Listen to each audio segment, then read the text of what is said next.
Boa tarde a todos aí que estão vendo o vídeo. É um prazer sempre estar aqui com vocês, compartilhando essas ideias, principalmente quando o assunto é doenças raras, um assunto que eu gosto muito, né? A poliomielite anterior aguda é uma doença endêmica humana, ocasionada por um enterovírus de distribuição mundial, que quase sempre cursa com fraqueza e atrofia, principalmente em membros inferiores, sob a forma assimétrica e desproporcional. Por que esse vírus ele causa isso? Porque ele ultrapassa as barreiras naturais de proteção, que a gente chama de líquor, que é um líquido que banha a medula espinhal, e quando esse vírus ultrapassa essa barreira de proteção, ele vai direto na medula e lesa os neurônios motores inferiores, ou a ponta anterior da medula espinhal. E parece que esse vírus tem uma predileção pela medula tóraco-lombar. Por isso que, na maioria dos casos, o comprometimento dos pacientes de pólio dá-se nos membros inferiores. Mas, obviamente, também a medula cervical ela é combalida e o paciente também pode ter fraqueza nos membros superiores com atrofia. Essa doença ainda está em atividade em países como Afeganistão, Nigéria, Paquistão e tem outro país que eu tenho que depois pesquisar, mas no Paquistão, na Nigéria e no Afeganistão ainda tem casos de poliomielite anterior aguda. A primeira vacina da poliomielite surge em 1952, com um médico americano chamado Salk. Ele cria uma vacina específica para a proteção de crianças contra a poliomielite anterior aguda. Em 1957, Sabin, que é um médico polonês virologista, cria uma segunda vacina de vírus vivo atenuado. Provavelmente o ouvinte vai se perguntar o que é um vírus vivo atenuado. É um vírus que tem pouca representatividade, ele está praticamente morto, ele não é capaz de causar a doença.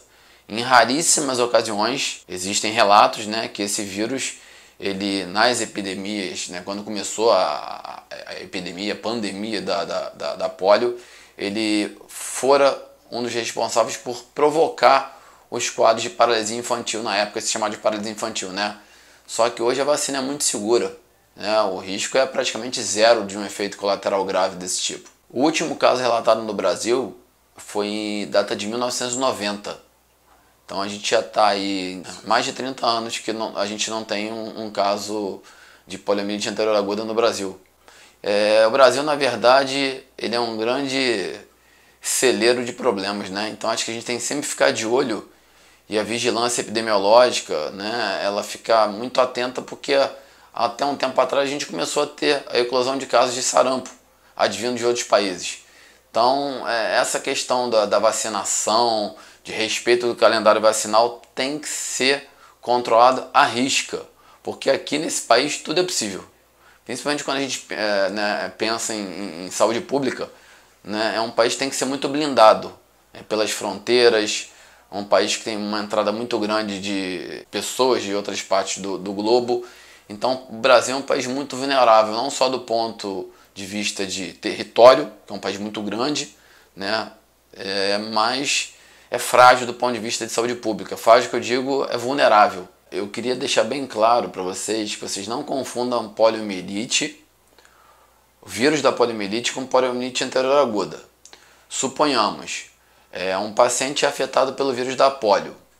Ele pode não desenvolver nada, o sistema imune ser capaz de destruir esse vírus, ele ser excretado no estômago e ser eliminado pelo trato gastrointestinal. E não produzir nada, nenhuma febre.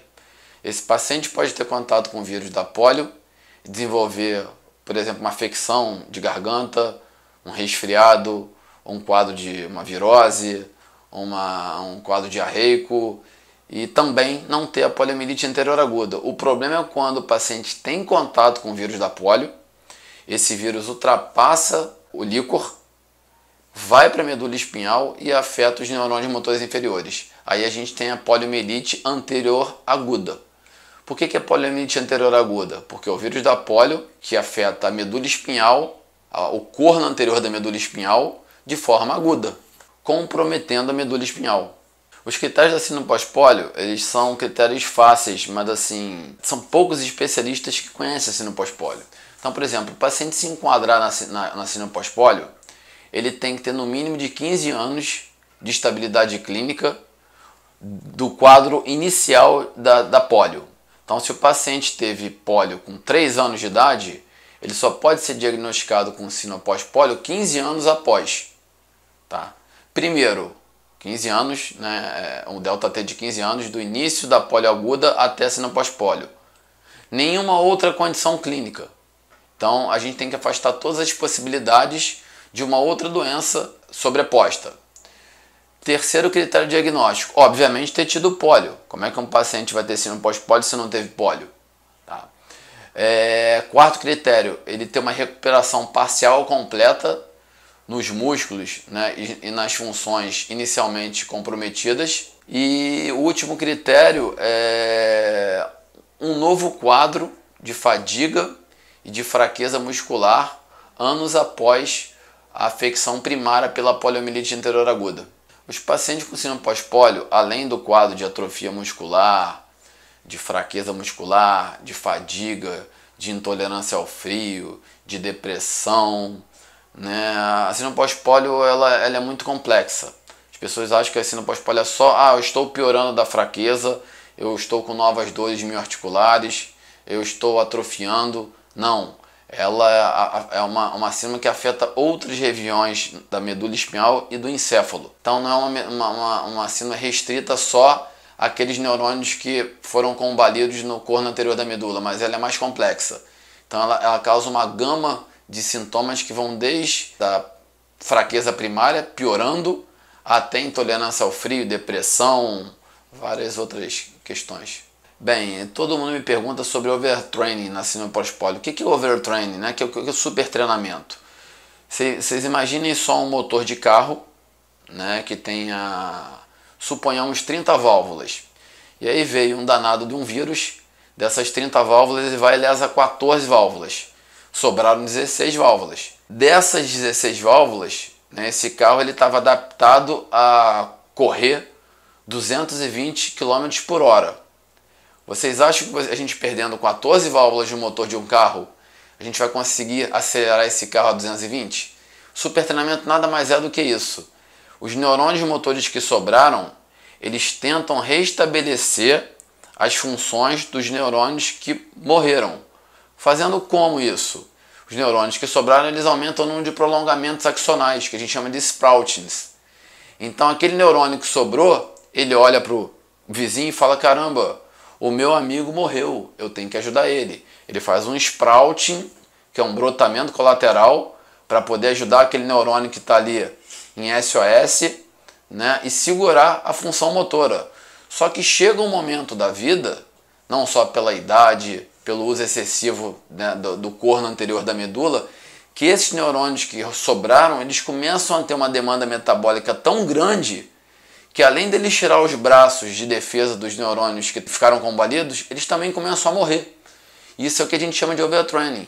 Então nenhum paciente com síndrome pós-pólio pode ser estimulado a fazer exercício excessivo. Então não podem ultrapassar os limites máximos do corpo. Os exercícios têm que ser em limites submáximos. O paciente tem que respeitar a fadiga, tem que respeitar a dor, tem que dormir bem, tem que se alimentar bem, tem que ter um programa adaptado de acordo com as particularidades dele. E uma outra coisa, não existe protocolo para paciente com síndrome pós-pólio. Cada paciente é um paciente. E como é que o terapeuta ele tem que se adaptar a isso? Obviamente o paciente vai dar sinais que está cansado, que está com dor, que está exaurido, que está fadigado. O terapeuta tem que fazer a leitura disso e junto com o médico entrar no consenso para ver qual é a melhor atividade terapêutico para o paciente em questão. Não existe um tratamento específico para o paciente com síndrome pós-pólio, né? Os pacientes com síndrome pós-pólio a gente vai tratar de acordo com os sintomas apresentados pelos pacientes.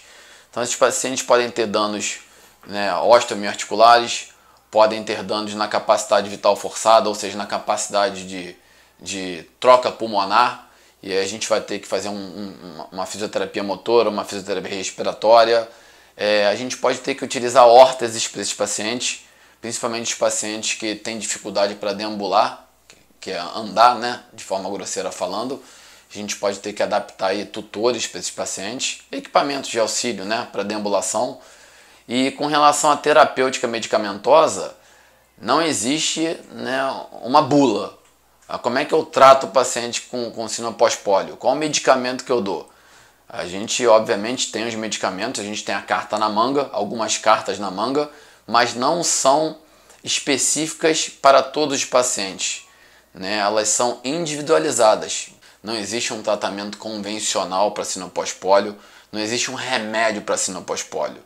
Tá? O tratamento é sintomático, vai de acordo com os sinais e sintomas que o paciente for apresentando e a gente vai tentando contornar essa situação, ofertando qualidade de vida para eles.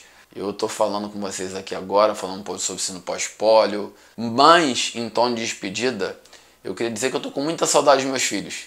Eu acabei de ver meus filhos agora, 8 e pouca da manhã, mas já estou doido para ir para casa para poder abraçar e dar um beijo no João e no Bento. Seres humanos que eu agradeço a Deus por ter me colocado como pai deles nessa encarnação. Queria agradecer também muito todo o grupo da Clínica da Mente, que são fantásticos comigo, e que tenhamos mais amor, que tenhamos um pouco mais de compaixão pelo ser humano e que tenhamos um pouco mais de paciência, que tudo vai melhorar. Assim eu espero. Um beijo no coração de todo mundo aí.